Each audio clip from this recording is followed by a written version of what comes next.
Kirklees Adult Safeguarding Week, Self-Neglect, the Process and the Outcomes.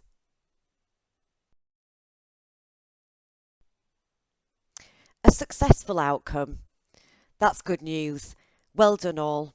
I don't think it could have happened without the pulling together of information from the community. This is an example of good communication and information sharing making a difference in a very complex case. The success depends on ensuring everyone is aware of the extent of impact on the individual and the community and really jumping in when the opportunity arises. It is heavily dependent on the motivation and effort of the professionals. I hope your managers are all aware of how you achieved the safest outcome for Miss A. But how was this successful outcome achieved? What is self-neglect? Concerns initially raised around Miss A, who lived a chaotic lifestyle as used drugs which impacted on her mental and physical health, was living in poor housing, no heating, not eating and not drinking, often refused support from services.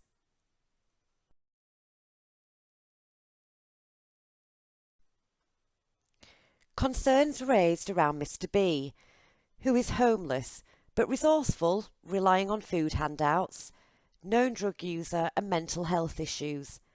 The family are involved, but COVID-19 has meant limited contact, known to a number of agencies including CHART, Rough Sleepers Team, CPN and local police.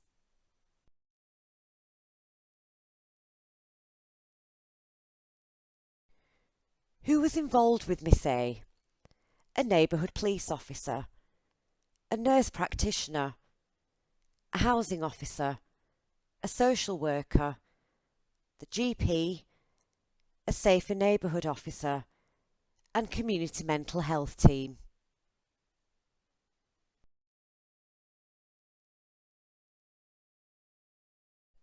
Mr. B has a similar number of contacts and he has a positive relationship with his CPN. These relationships are the key to future success.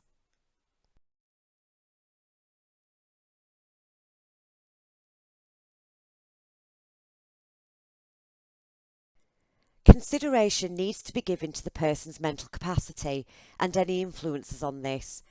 Do they have any insight into their situation? Are they being influenced by other people or misconceptions of what may happen to them?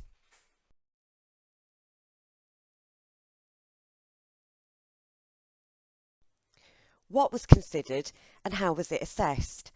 Initial assessment is by the most appropriate agency who knows and understands the situation. For Miss A, this was the housing officer. For Mr. B, it was the Rough Sleepers team. They completed the referral tool and the self-neglect policy, which assessed the risk level for medical and physical conditions, mental health, managing and maintaining nutrition, maintaining personal hygiene, managing continence, and maintaining a habitable home. The level of risk determines next steps. High critical risk, compromising and impacting on their health and well-being, resulting in significant or life-threatening harm. Complete a person-led assessment and hold a multidisciplinary meeting to determine the support plan. Review 6 weekly. If no improvement to risk level or lack of agency engagement, hold a risk escalation conference. Moderate risk, having a negative impact on their health and well-being.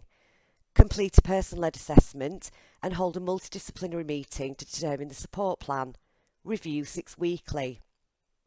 Low risk, no identified impact on their health and well-being at this time. Continue to monitor and review.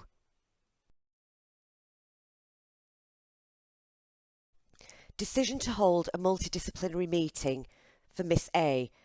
Miss A's discussion included: did Miss A have the capacity to understand the consequences of not taking her prescribed medication? Who would support her to attend medical appointments? Who could offer support regarding her drug use and her long-standing mental health issues? Who would assist in clearing and maintaining her property to make it safe and secure? who could help in managing relationships with neighbours, and who would assist in helping her manage her money.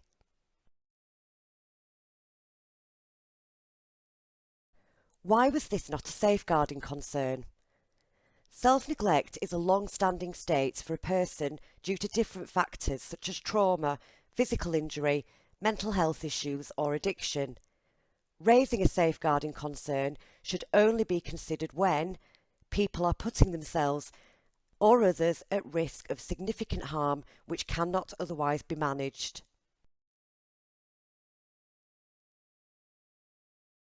The decision to hold a multidisciplinary meeting for Mr. B. 4 separate meetings were held for Mr. B which considered his views and wishes, a Care Act assessment of his capacity to understand and weigh up the risks he was placing himself into, credit agreements with local shops to provide food, and support from a local church in managing access to the bank.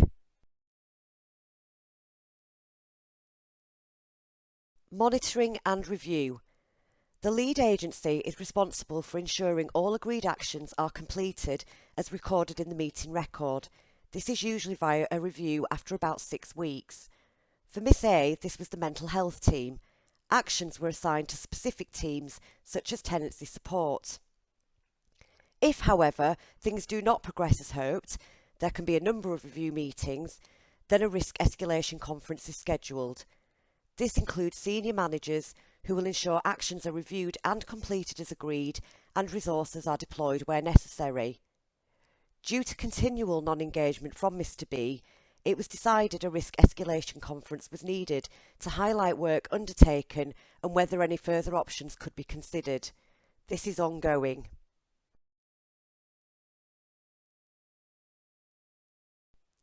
Key to an effective outcome is engagement from the individual and all agencies. Reviewing all aspects of a person's situation helps share knowledge and ideas. It also determines if every possible option has been considered.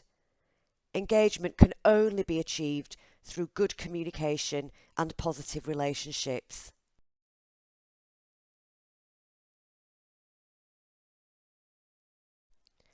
Thanks are extended to everyone who has contributed to the making of this short film.